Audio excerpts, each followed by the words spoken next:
ময়মনসিংহ সদর উপজেলার ৭ নম্বর চর নীলক্ষিয়া ইউনিয়নের যুগীর আলগী সরকারি প্রাথমিক বিদ্যালয় প্রাঙ্গণে কৃষক দলের উদ্যোগে এক বর্ণাঢ্য বৃক্ষরোপণ কর্মসূচি অনুষ্ঠিত হয়েছে।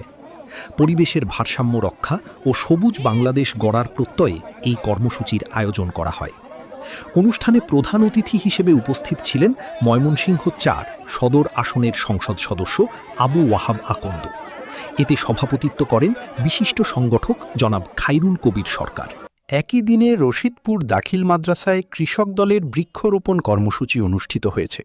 কর্মসূচিতে উপস্থিত হয়ে প্রধান অতিথি এমপি আবু ওয়াহাব আকন্দ তার বক্তব্যে বলেন, তার কিছু নাই, আল্লাহ পাক যেহেতু এই জায়গায় সুস্থভাবে পৌঁছেছে, আপনারা এই যে কোমলমতি ছাত্রছাত্রী সমন্বয় এলাকার প্রিয় মানুষজন উপস্থিত হয়েছেন সুস্থভাবে, আমরা সবাই আল্লাহ পাকের কাছে শুকরানা আদায় করি, বলি আলহামদুলিল্লাহ।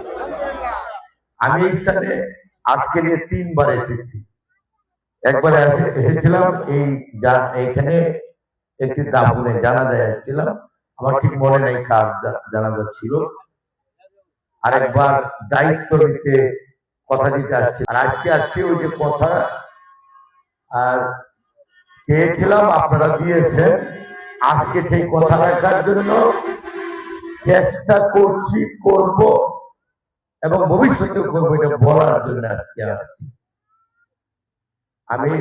এরা কষ্ট করতেছে, আপনাদের প্রিয় নেতা জনাব তারেক রহমান বলেছেন, আমাদের কাছে একটি নির্দেশনা আসছে অলিখিত, যে স্কুল কলেজ এর ছাত্রছাত্রী বিশেষ করে স্কুলের ছেলে মেয়েদের কোন নেতা নেত্রী যাওয়ার জন্য কষ্ট দেওয়া যাবে না, লাইন করে রোদ্রে বৃষ্টিতে ভিজানো যাবে না।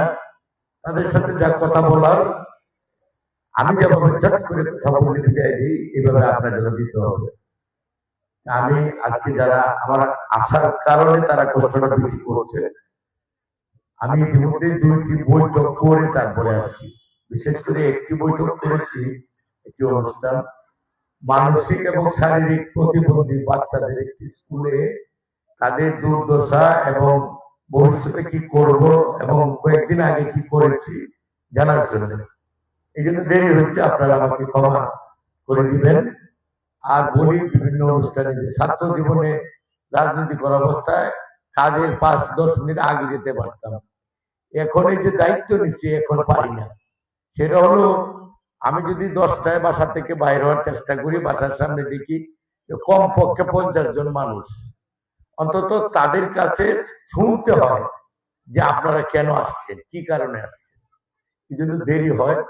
একটা লোক বুড়োচর থেকে বা রশিদপুর থেকে গেলে আমি কিছু করে দিতে না পারেন, তো উনি কেন আসছেন শোনার দায়িত্ব আমার।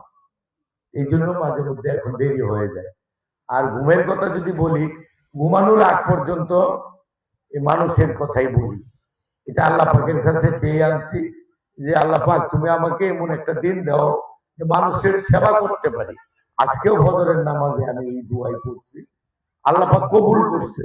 প্রথম বলি, মসজিদ মাদ্রাসা ধর্মীয় প্রতিষ্ঠান মানুষের কল্যাণে। আমি একদিন ঢাকায় সংসদ চলা অবস্থায় ঘুমের থেকে উঠলাম, হঠাৎ মনে হলো আমার কেন জানি যে আল্লাহ পাক তো আমার কথা, আমার প্রার্থনা কবুল করছে। তখনকার সময় ইতিমধ্যে আমার জানা ছিল 60টি মসজিদে সরকারি অনুদান দেওয়ার চেষ্টা করছি।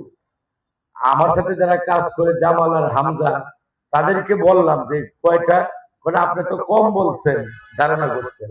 আপনি ইতিমধ্যে 91টা মসজিদের দান করে দিচ্ছে, অনুদান দিয়ে দিচ্ছে। এই জন্যই বলি আল্লাহ পাক কবুল করছে। আমি বলছিলাম আপনারা কথা রাখছেন, এবং এই এলাকায় 11টি ইউনিয়নে 9টাতে অল্প অল্প ভোটে ফেল করছি।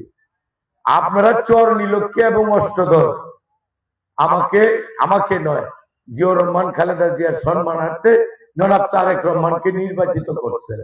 তার প্রতিনিধি সামান্য আপনাদের ভাই আমি, আমাকে আপনারা নির্বাচিত করছেন। আমি মিটিং এ ঘোষণা করছি, যারা যে ইউনিয়নে আমাকে না বেগম খালেদা জিয়ার জন্য এবং জিয়াউর রহমান তারেক রহমানের জন্য সর্বোচ্চ ভোট দিয়েছেন, পাশ করাইছেন, এই এলাকায় কোনো কথা আমি শুনবো না। আমার যা সাধ্য আছে সবচেয়ে বেশি ওই এলাকায় আমি নেতাদের সাথে কথা বলছিলাম, বললো আমি কি দিতে পারছি।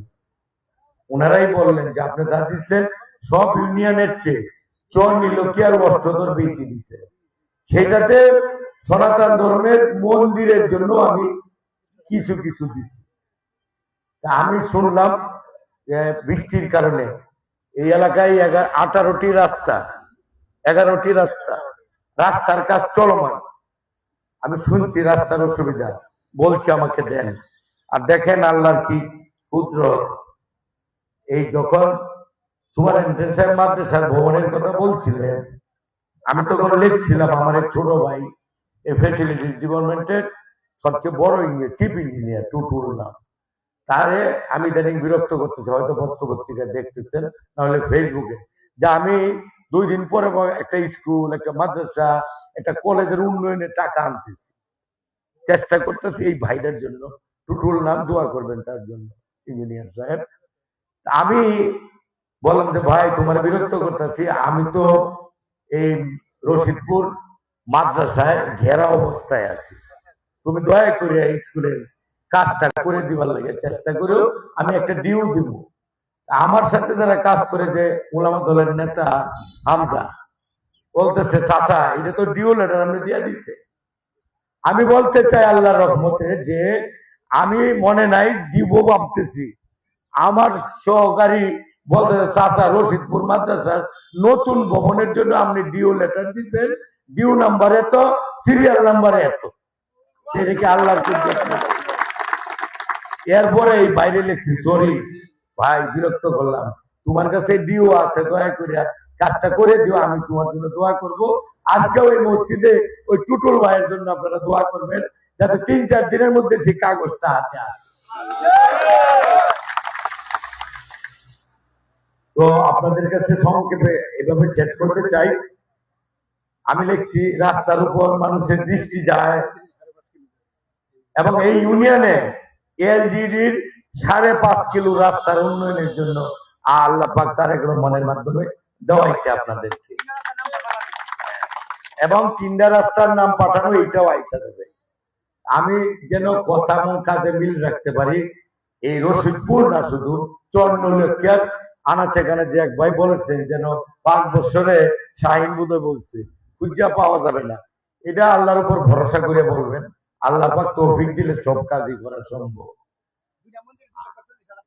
আমরা, আমার মনে হয় 27 বছরে কোন মন্দিরে এই টাকা পয়সা দিচ্ছে বললে বিগত বেশি, আমার মনে হয় না। মসজিদেই নাই, মন্দিরে দিব কোন সময়, আমি মন্দিরেও দেওয়ার চেষ্টা করি। তো আপনাদের কাছে একটি আবেদন জানাই, মাত্র এই সরকারের বয়স 5 মাস প্লাস, 5 মাস কয়েকদিন, এখনো বাকি অনেক দিন। আল্লাহ সবাইকে হায়াত দারাজ করুক।